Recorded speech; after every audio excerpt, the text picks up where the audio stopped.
Hello students, welcome to our tuition classes. आज हम 11th standard statistics में chapter number 5 skewness of frequency distribution start करने जा रहे हैं। स्क्यूनेस ऑफ फ्रीक्वेंसी डिस्ट्रीब्यूशन में जो टॉपिक्स कवर किए गए हैं आपके सिलेबस में, first is meaning of skewness, types of skewness, concept, methods of obtaining measures of skewness and coefficient of skewness, जिसमें फर्स्ट है Karl Pearson method and Bowley's method, and the last is comparison of two methods. एक बात जो इस chapter के लिए मैं आपको बता दूं कि अगर आपने चैप्टर नंबर 3 एंड 4 अच्छे से किए हैं, measures of central tendency and dispersion आपके बिल्कुल क्लियर हैं, तो ये चैप्टर आपको बहुत इजी लगने वाला है। और अगर आपने चैप्टर नंबर 3 और 4 measures of central tendency and dispersion in दोनों चैप्टर्स की प्रैक्टिस नहीं की है, या डायरेक्ट आप ये चैप्टर स्टार्ट कर रहे हो, तो थोड़ा सा आपको हार्ड लगेगा, क्योंकि Karl Pearson method and Bowley's method में हमें यहाँ पर कैलकुलेट करना है mean, median, mode, quartile 1, quartile 3, जो हम पहले बहुत अच्छे से सीख कर आए हैं। सो अगर आपने वो चैप्टर नहीं किए हैं तो पहले वो पूरे कर लीजिए, फिर ये चैप्टर स्टार्ट कीजिए। नाउ आइए सबसे पहले मीनिंग ऑफ स्क्यूनेस समझते हैं, and then without wasting time हम सम स्टार्ट कर देंगे। So meaning of skewness, measures of central tendency, ये मैं आपके बुक में से ही रीड कर रहा हूं, आपके बुक में पेज नंबर 171 पर दिया हुआ है। Measures of central tendency and dispersion give important information about the population under study. जब भी हम किसी डेटा को स्टडी करते हैं, एनालाइज करते हैं, तब वहां पर measures of central tendency and dispersion important information देते हैं, बट पूरा इंफॉर्मेशन नहीं देते, कंप्लीट इंफॉर्मेशन नहीं देते, जिसलिए हमें स्क्यूनेस कैलकुलेट करना पड़ता है। ये देखिए, मैं सेकंड पैराग्राफ रीड कर रहा हूं अभी। The measures of central tendency and dispersion gives us partial information, underline कर दीजिए, partial information of the central tendency. Measures of central tendency and dispersion जो है हमें पार्शियल इंफॉर्मेशन देते हैं, एंड उसकी वजह से and dispersion of observation around the central tendency measures of raw data, but we can not get its complete information. जब भी हम मीन निकालते हैं, मोड निकालते हैं, क्वार्टाइल्स निकालते हैं, तो हमें परफेक्ट इंफॉर्मेशन नहीं मिलती, पार्शियल इंफॉर्मेशन मिलती है। उस डेटा को फर्दर एनालाइज करने के लिए हम स्क्यूनेस कैलकुलेट करते हैं। To get more information about this, the population is represented by frequency curve. So इस डेटा को ज्यादा हमें इंफॉर्मेशन अगर चाहिए तो हमें इस डेटा को फ्रीक्वेंसी कर्व में प्रेजेंट करना पड़ेगा। नाउ आइए फ्रीक्वेंसी कर्व समझते हैं। फ्रीक्वेंसी कर्व किसे कहते हैं? ये एक शेप बना हुआ है, इस शेप को बेल शेप बोलते हैं। बेल शेप इसीलिए बोलते हैं, आपको ये एक मंदिर में लगी हुई घंटी जैसा नजर आएगा, इसलिए इसे बेल शेप कहा जाता है। इस बेल शेप में आप देखेंगे पहले वैल्यूज इंक्रीज होती जा रही हैं, फिर एक लेवल पर आकर सबसे ज़्यादा हाईएस्ट पॉइंट मिल रहा है, एंड देन ये वैल्यूज जो हैं डिक्रीज होती जा रही हैं। सो इसे सिमेट्रिक फ्रीक्वेंसी डिस्ट्रीब्यूशन कहते हैं। सिमेट्रिक फ्रीक्वेंसी डिस्ट्रीब्यूशन में ये जो सेंटर लाइन है, इस सेंटर लाइन के लेफ्ट हैंड साइड का डेटा, दैट मीन्स ये डेटा 50% होगा, और राइट हैंड साइड का डेटा, दैट मीन्स ये डेटा 50% होगा। एग्जैक्ट बीच में लाइन दिखेगी, दोनों साइड का एरिया जो होगा वो एग्जैक्ट 50% होगा, हाफ एरिया होगा। और इस लाइन पर mean, median and mode equal हो जाते हैं। इस लाइन पर mean, median and mode equal होते हैं। क्वार्टाइल 1 लेफ्ट हैंड साइड होगा, क्वार्टाइल 3 राइट हैंड साइड होगा, और सेंट्रल लाइन पर मीन, मीडियन, मोड इक्वल हो जाते हैं।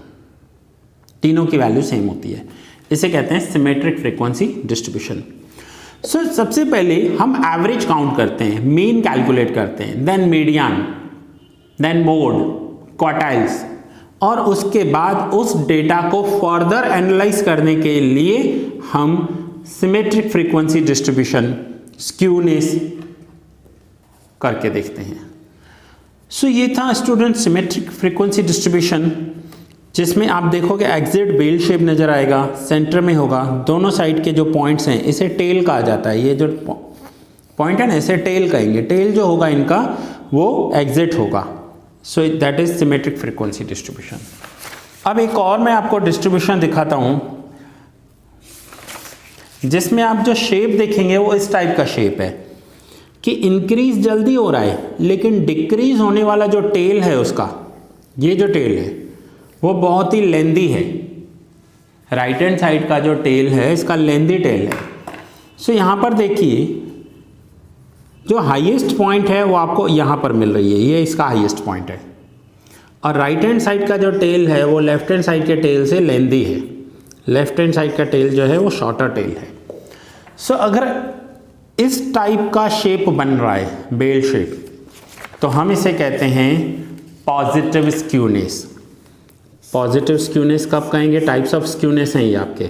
टाइप्स ऑफ स्क्यूनेस में पॉजिटिव स्क्यूनेस हम कब कहेंगे? जब राइट हैंड साइड का टेल जो है वो लॉन्गर होगा, लेंदी होगा, और ये जो टेल होगा वो शॉर्टर होगा। That is positive skewness. Now next is negative skewness. Negative skewness में क्या होगा? लेफ्ट हैंड साइड का जो टेल होगा वो लॉन्गर होगा, और राइट हैंड साइड का जो टेल होगा वो शॉर्टर होगा। इसे कहेंगे नेगेटिव स्क्यूनेस। ये देखिए, ये एक डेटा दिया हुआ है, क्वेश्चन दिया हुआ है, उस क्वेश्चन का ये इन्होंने डायग्राम बनाया। इसमें देखिए लेफ्ट हैंड साइड का टेल कितना लेंदी है, और लेफ्ट हैंड साइड का लेंदी है और राइट हैंड साइड का शॉर्टर है। सो अगर शॉर्टर टेल है तो ये नेगेटिव स्क्यूनेस कहा जाएगा। इसे नेगेटिव स्क्यूनेस। जो पूरा ये चैप्टर है ये फॉर्मूला बेस्ड चलने वाला चैप्टर है, and one of the most easiest chapter लगेगा आपको अगर आपके चैप्टर नंबर 3 और 4 क्लियर हैं तो। नाउ मैं आपको पहले कुछ फॉर्मूलाज बता दूं। Skewness of frequency distribution, formulas, important formulas, ये आप नोट डाउन कर लोगे। Discrete frequency distribution and continuous frequency distribution. Discrete है या कंटिन्यूस है, दोनों में सेम है। स्क्यूनेस का फॉर्मूला है कार्ल पियर्सन्स मेथड में। स्क्यूनेस को है ना ऐसे लिखते हैं, एस लिख के फिर एस के नीचे थोड़ा सा नीचे के लिखते हैं, जैसे मैंने यहाँ लिखा है। सो फॉर्मूला है skewness equals to mean minus mode.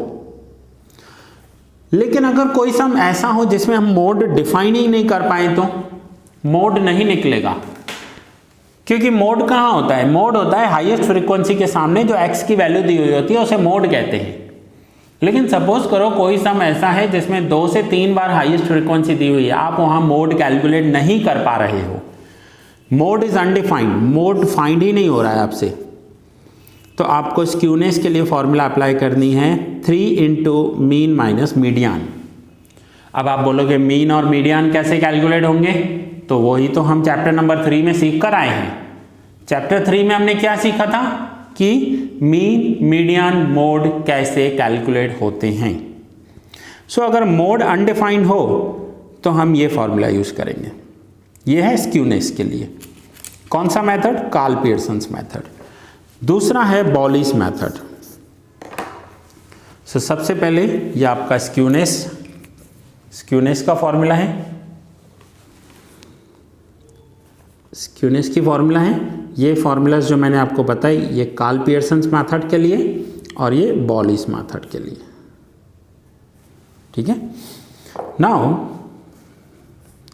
बॉलिस method अगर हमें स्क्यूनेस कैलकुलेट करना हो तो फॉर्मूला होगी skewness equals to Q3 minus M, bracket में लिखेंगे ब्रैकेट ओवर माइनस, फिर विद इन ब्रैकेट लिखेंगे m माइनस Q1। अब अगर दोनों ब्रैकेट्स को ओपन कर दिया जाए तो ये होगा Q3 माइनस एम, और यहाँ पर ब्रैकेट ओपन होगी, बाहर माइनस है तो अंदर के साइन चेंज हो जाएंगे, तो ये हो जाएगा minus M plus Q1। So finally ये हो जाएगा Q3 plus Q1 minus 2m। So Bowley's method से ये फॉर्मूला अप्लाई होगी अगर हमें स्क्यूनेस कैलकुलेट करना है तो।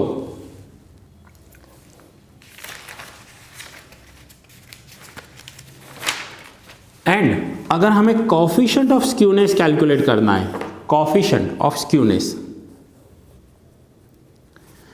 सो कार्ल पियर्सन्स मेथड में फॉर्मूला हो जाएगा कोफिशिएंट ऑफ स्क्यूनेस से इसे J जैसा लिखते हैं, स्मॉल j।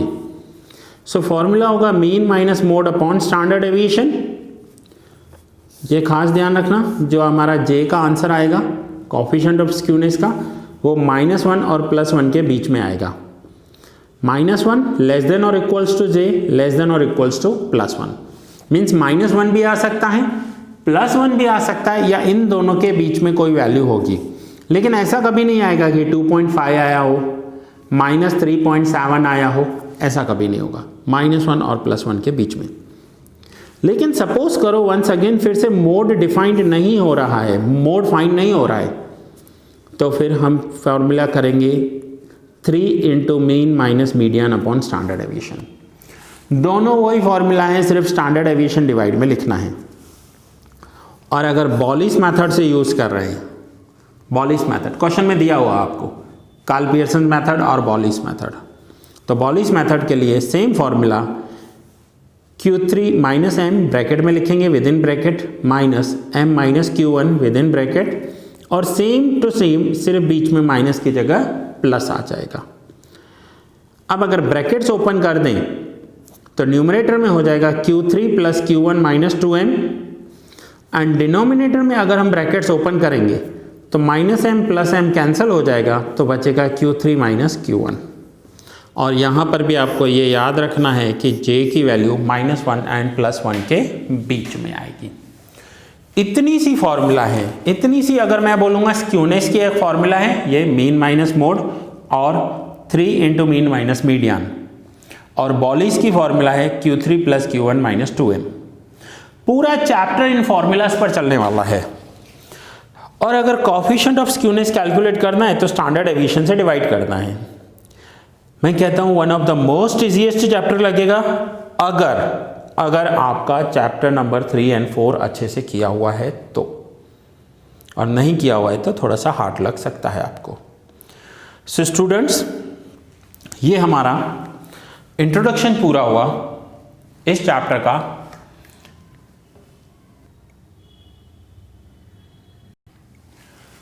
नाउ आइए हम एक सम स्टार्ट करते हैं एक्सरसाइज 5.1 का, इन्हीं फॉर्मूला से और इसी मेथड से। सो क्वेश्चन फर्स्ट स्टार्ट कर रहा हूं मैं एक्सरसाइज 5.1। क्वेश्चन फर्स्ट में दिया हुआ है the following distribution shows demand of 500 ml pouches, ml means milliliters, pouches of pasteurized turned milk by 59 consumers. Find Carl Pearson's coefficient of skewness from these data. Coefficient of skewness हमें calculate करना है इस data में से। Demand of milk pouches in unit दिया हुआ है 1 2 3 4 5 6 7 8। अब यहाँ देखिए 1 मिल्क पाउच परचेज करने वाले 2 कंज्यूमर हैं, 2 परचेज करने वाले 7, देखो इंक्रीज हो रहा है, 3 परचेज करने वाले 10, 4 परचेज करने वाले 15, फिर 5 परचेज करने वाले 12 कंज्यूमर। मीन्स ये देखो बेल शेप बन रहा है। बेल शेप कैसे बन रहा है मैं आपको बताऊं, एक्सप्लेन करूं मैं आपको। देखो पहले ये सपोज कीजिए x और y एक्सिस है, मैं आपको रफली एक्सप्लेन करने जा रहा हूँ, सिर्फ आपका कंसेप्ट क्लियर करने के लिए। पहले डिमांड होती है, आप बुक में देख लीजिए, डिमांड है 2, देन 7, देन 10, देन 15, 15 के बाद डिमांड हुई 12, देन 7, देन 4, देन 2। देखिए 2 से स्टार्ट हुआ, 2 पर पूरा हो गया। पहले डिमांड इंक्रीज हो गई, फिर डिक्रीज होने लगी, बेल शेप बनेगा ऐसा। क्यों बन रहा है? क्योंकि एक पाउच लेने वाले 2 कंज्यूमर्स हैं, 2 पाउच लेने वाले 7 कंज्यूमर्स, 3 पाउच लेने वाले 10, 4 पाउच लेने वाले 15। अब 4 पाउच लेने वाले 15 कंज्यूमर है, 5 पाउचेस लेने वाले कंज्यूमर्स कम होते जाएंगे। ऐसे ही 6, 7, 8 per day 8 pouches of milk लेने वाले सिर्फ 2 कंज्यूमर हैं। सो इसे कहते हैं स्क्यूनेस। सो क्वेश्चन मैंने लिखा है, पहले हमें x दिया हुआ है, फिर f दिया हुआ है। अब मुझे कोएफिशिएंट ऑफ स्क्यूनेस कैलकुलेट करना है कार्ल पियर्सन्स मेथड से। अब कार्ल पियर्सन्स मेथड से कोएफिशिएंट ऑफ स्क्यूनेस कैलकुलेट करने के लिए फॉर्मूला है mean minus mode upon standard deviation. So मुझे मीन कैलकुलेट करना होगा, मुझे मोड कैलकुलेट करना होगा, मुझे स्टैंडर्ड डेविएशन कैलकुलेट करना होगा, और उसके बाद हम कोएफिशिएंट ऑफ स्क्यूनेस कैलकुलेट कर सकते हैं। उसके बाद ही हम कोएफिशिएंट ऑफ स्क्यूनेस कैलकुलेट कर पाएंगे। सो मीन, मोड और स्टैंडर्ड डेविएशन तो आप प्रीवियस चैप्टर में सीख कर आए हो, फिर भी समझो मैं आपको रिवाइज करवा रहा हूँ। So mean, mode and standard deviation पहले कैलकुलेट कर लेते हैं। सो x की वैल्यू लिखी, फ्रीक्वेंसी लिखी है मैंने, अब हमें बुक की ज़रूरत नहीं होगी, अब हम सम पे कॉन्सेंट्रेट करेंगे। सो पहले मुझे मीन कैलकुलेट करना है। सो मीन के लिए फॉर्मूला क्या होगा? ये डेटा कौन सा दिया हुआ है? आपको x दिया हुआ है और f दिया हुआ है। डेटा 3 टाइप के होते हैं, फिर से बता रहा हूँ। रॉ डेटा जिसमें ओनली x की वैल्यू दी हुई होगी, देन डिस्क्रीट फ्रीक्वेंसी जिसमें x के साथ f की वैल्यू दी हुई होगी, एंड थर्ड कॉन्टिन्यूस सीरीज या कॉन्टिन्यूस डेटा जिसे कहते हैं, वहाँ पर आपको क्लासेस दिए होंगे। तो यहाँ पर हमें x एंड f की वैल्यू दी हुई है, तो हमारा मीन हो जाएगा mean equals to sigma fx upon n।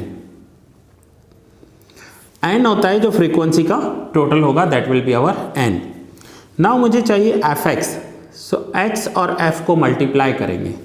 So 2 into 1 2, 7 into 2 14, 10 into 3 30, 60, 60, 42, 28, 16। ये हमने मल्टीप्लाई कर दिया x और f को। अब टोटल करके देखते हैं, 2, 14, 30, 60, 60, 42, 28 and 16, 252। सो ये हुआ हमारा सिग्मा fx। हमें f और x के वैल्यूज मिल गए। सो आइए वैल्यू रखते हैं, 252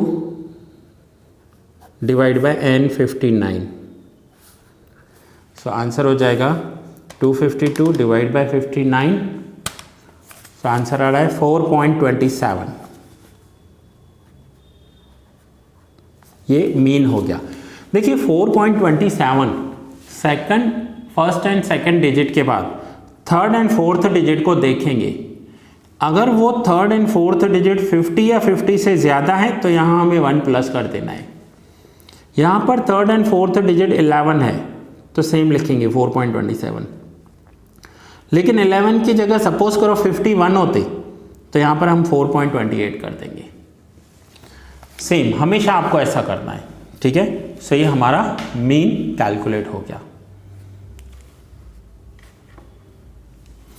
नाउ हमें कैलकुलेट करना है मोड। अब मोड को इस साइन से दिखा दें, m और छोटा सा o, m0 समझो। Mode is equals to value against highest frequency. Highest frequency कौन सी है? यहाँ पर देखो 15 के हाईएस्ट फ्रीक्वेंसी यहाँ पर 15 के सामने मोड की वैल्यू होती है। सो यहाँ पर लिखेंगे mode equals to value of observation, मैं शॉर्ट में लिख रहा हूँ ऑब्जर्वेशन अगेंस्ट,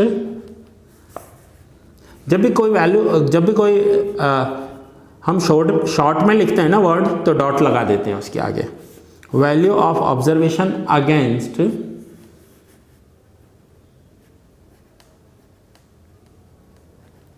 हाईएस्ट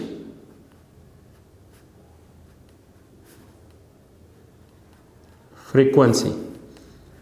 सो हाईएस्ट फ्रीक्वेंसी देखो कौन सी है, 2, 7, 10, 15, 12, 7, 4, 2। सो हाईएस्ट फ्रीक्वेंसी 15 के सामने आने वाली x की वैल्यू 4, तो मोड हो गया 4। ये हो गया मोड का value.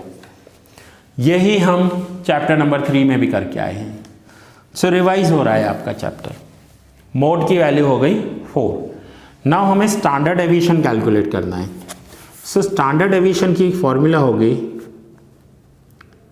Sigma fx square upon n minus sigma fx upon n whole square and whole root. ये हो जाएगा स्टैंडर्ड डेविएशन का फॉर्मूला। अब इसके लिए हमें fx स्क्वायर कैलकुलेट करना होगा, तो आइए fx स्क्वायर पहले कैलकुलेट कर लेते हैं। fx स्क्वायर क्या होगा, तो fx और x को मल्टीप्लाई करेंगे। fx इंटू एक्स, तो देखिए fx स्क्वायर हो जाएगा। सो हम fx और x को मल्टीप्लाई करेंगे तो हमें fx स्क्वायर मिलता जाएगा। 2 into 1 2, 14 into 2 28, 30 into 3 90, 60 into 4 240, 60 into 5 300, 42 into 6 252, 28 into 7 196 and 16 into 8 128। Now plus करेंगे 2, 28, 90, 240, 300, 252, 196 and 128। So 1236 आंसर आया 1236। नाउ हमें fx स्क्वायर की वैल्यू मिल गई। सो सिग्मा fx स्क्वायर का वैल्यू हमारे पास अवेलेबल है 1236 divide by n 59 minus 252 divide by 59 square and root. So 1236 divide by 59 करेंगे,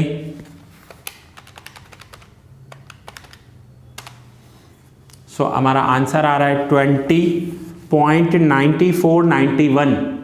अब बताइए क्या होगा, 20.9491 91 है तो ये 95 कर देंगे। सो ये हो जाएगा 20.95 minus now 252 divide by 252 divide by 59 equals to, और उसका हमें स्क्वायर चाहिए, सो स्क्वायर कर देंगे अगर हम इसका, सो 18.252 डिवाइड बाय 59, तो ये हुआ 4.27 और 4.27 का स्क्वायर कर देंगे 18.23। 18.23 और 24 भी आ सकता है यहाँ पर, ठीक है। सो डजेंट मैटर, पॉइंट में ज़्यादा डिफरेंस नहीं आएगा हमारा। सो माइनस करेंगे 20.95 माइनस 18.23, तो ये जो हमारा आंसर हो जाएगा that will be 2.72 root. Now 2.72 का रूट करके देखेंगे, सो हमारा आंसर आ रहा है 1.6492, तो ये हो जाएगा 1.65। ये हो गया हमारा स्टैंडर्ड डेविएशन। अब यहाँ तक जो हमने सम किया, वो जो सम पूरा किया है हमने, ये तो हम चैप्टर नंबर 3 में भी सीख कर आए हैं, मेजर्स ऑफ सेंट्रल टेंडेंसी में, mean, mode and standard deviation. अब हमें कैलकुलेट करना है कोएफिशिएंट ऑफ स्क्यूनेस। क्वेश्चन में क्या पूछा हुआ था? Coefficient of skewness. ये फॉर्मूलाज का पेज है स्टूडेंट्स। कोएफिशिएंट ऑफ स्क्यूनेस का कार्ल पियर्सन मेथड से फॉर्मूला होगा mean minus mode upon standard deviation, और ये जो आंसर आना चाहिए वो -1 और +1 के बीच में ही आना चाहिए। सो आइए ये फॉर्मूला अप्लाई करते हैं। नेक्स्ट पेज पर कर रहा हूँ मैं। Coefficient of skewness J mean minus mode upon standard deviation. Mean का वैल्यू है 4.27, मोड की वैल्यू है 4। So 4.27 minus 4 divided by standard deviation 1.65.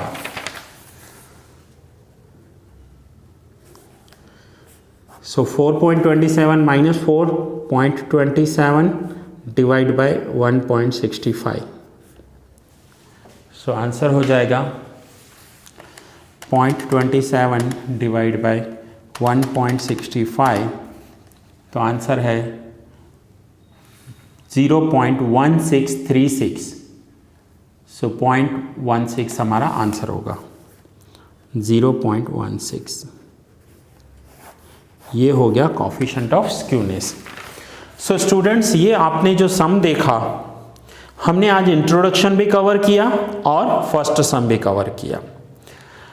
Once again मैं आपको बात बता दूं कि मेरे सारे लेक्चर्स यूट्यूब पर अपलोड नहीं होते हैं, मैं सिलेक्टेड लेक्चर्स ही अपलोड करता हूं। अगर आपको मेरे सारे लेक्चर्स चाहिए तो आपको मेरी ऐप इंस्टॉल करनी होगी, जिसमें आपको सारे लेक्चर्स मिलेंगे, पूरे वीडियोस मिलेंगे और आपको मटेरियल भी मिलेगा। सो अगर ऐप इंस्टॉल करनी है तो आप मुझे इस नंबर पर कांटेक्ट कीजिए 9712342616।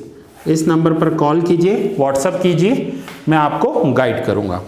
सो स्टूडेंट्स, ये था हमारा एक्सरसाइज 5.1 का क्वेश्चन नंबर फर्स्ट, जिसमें हमने मीन पहले कैलकुलेट किया, मोड कैलकुलेट किया, देन स्टैंडर्ड डेविएशन कैलकुलेट किया and then coefficient of skewness calculate किया।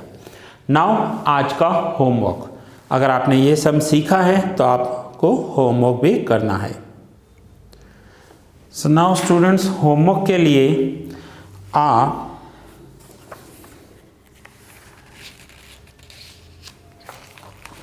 Exercise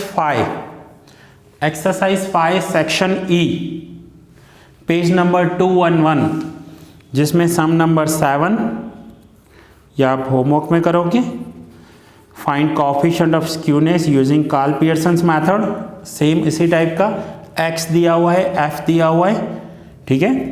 and question number 7, 8 means 2 sum homework में दे रहा हूँ। Find coefficient of skewness using Karl Pearson method, यहाँ पर भी आपको x और f दिया हुआ है।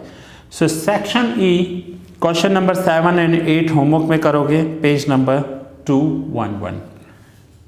सो स्टूडेंट्स, ये लेक्चर यहाँ ही पूरा कर रहा हूँ। नेक्स्ट लेक्चर में कंटिन्यू करेंगे, जो मैं आपको एक्सरसाइज 5.1 करवा रहा हूँ, उसमें ही और कुछ सम्स आगे करेंगे। सो ये लेक्चर यहाँ ही पूरा हुआ, मिलते हैं नेक्स्ट लेक्चर में।